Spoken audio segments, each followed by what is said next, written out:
গভীর রাতে আমার হাজব্যান্ডের নাকি খুব খিদে লাগছে এবং সে বলছে তার নাকি খিচুড়ি খেতে ইচ্ছে হচ্ছে। তো কি করব, প্রচন্ড রাগ হলেও একটা মাত্র হাজব্যান্ড, তার ইচ্ছে তো পূরণ করতেই হবে। তাও নাকি তার মাংস দিয়ে খেতে ইচ্ছে হচ্ছে। তো গরু খাসি রান্না করতে গেলে তো অনেক দেরি হয়ে যাবে, যেই কারণে আর কি আমি চিকেন দিয়ে আমার পদ্ধতিতে খিচুড়ি রান্না করলাম। অনেকে এই রান্নাটা দেখে টাসকি খেতে পারেন, আমারও ভয় ভয় লাগছিল, তবে মাশাল্লাহ খুব ভালোই হয়েছিল। তো প্রথমে হচ্ছে চুলাতে আমি সয়াবিনের তেলটা দিয়ে দিলাম, তারপরে হচ্ছে গরম মশলাগুলো দিয়ে হালকা একটু ভেজে নিলাম।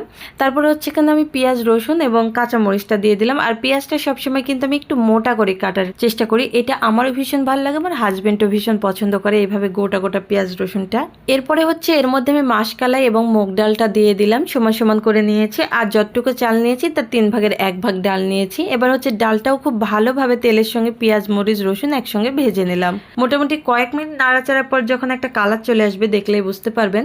তারপরে হচ্ছে আমি এই চিকেনের কিছু রান ছিল, সেই রানগুলো সরাসরি এভাবে দিয়ে দিলাম এবং এর সঙ্গে 2টা আলু কেটে দিয়ে দিলাম। তো এই পর্যায়ে অনেকেই এসে বলতে পারেন, এই কেমন রান্না রে বাবা, কখনোই তো দেখিনি। তো টেনশন নাই, দেখানোর জন্য তো ফিজাস কিচেন আছেই সঙ্গে।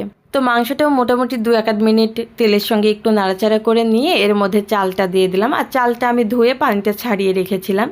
এবার হচ্ছে আমি কিছু মশলা অ্যাড করব। এখানে হচ্ছে আদা রসুনের পেস্ট আমি দিয়ে দিচ্ছি পরিমাণ মতো লবণ, হলুদ গুঁড়া, জিরে গুঁড়া, ধনিয়া গুঁড়া।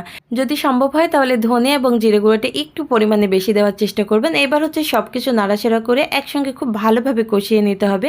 আর এটি তখনই পারফেক্টভাবে কষানো হবে যখন দেখবেন যে চালটা একদম ঝরঝরা টাইপের হয়ে গেছে, চামচ দিয়ে উঠালে আর ভারী লাগছে না।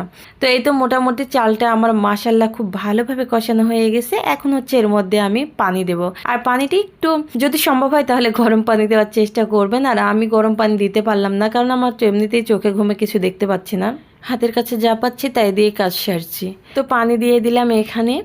পানিটা দেওয়া হয়ে গেলে এবার আমি ঢাকনাটা দিয়ে দেব। বেশিক্ষণ সময় লাগবে না, 20-25 মিনিটের মধ্যেই হয়ে যাবে। আর আপনারা যদি চান আরও জোরে রান্না করতে তাহলে হিটটা বাড়িয়ে দেবেন এবং পানির পরিমাণটা একটু বাড়িয়ে দেবেন সেক্ষেত্রে। তো মাঝখানে এই তো একটু ঢাকনাটা উঠিয়ে নিলাম, একটু নাড়াচাড়া করে দেখবো খিচুড়িটা কি পর্যায়ে।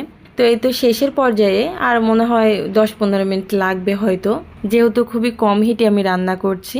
এবার হচ্ছে ঢাকনাটা দিয়ে দিলাম। এই তো চলে আসলাম 10 মিনিট পরে।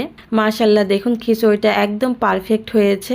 একটু নাড়াচাড়া করে দেখিয়ে দিচ্ছে। আমার কিন্তু সবসময় একটু নরম নরম খিচুড়ি ভালো লাগে, আমার হাজবেন্ডও যেটা পছন্দ করে। আমি তাড়াতাড়ি একটা প্লেটে নিয়ে ওকে খেতে দিলাম। তো ও খেয়ে বললো যে জাস্ট ওয়াও। আমি ভাবছি ওর হয়তো অনেক খিদা লাগছে, যেই কারণে আর কি এটা বলছে। তো আমি মুখে দিয়ে দেখলাম যে না, সত্যি ভীষণ মজার হয়েছিল। আমি আসলে ভাবিনি যে এইভাবে রান্না করাতে এতটা মজার হবে। তো বাসাতে হুটে আত্মীয় স্বজন আসলে বা নিজেদেরই হুট করে খেতে ইচ্ছে হলে সরাসরি মাংসটা দিয়ে এভাবে খিচুড়িটা রান্না করে দেখতে পারেন। আমি জানি আপনারা ভালোই রিভিউ দেবেন।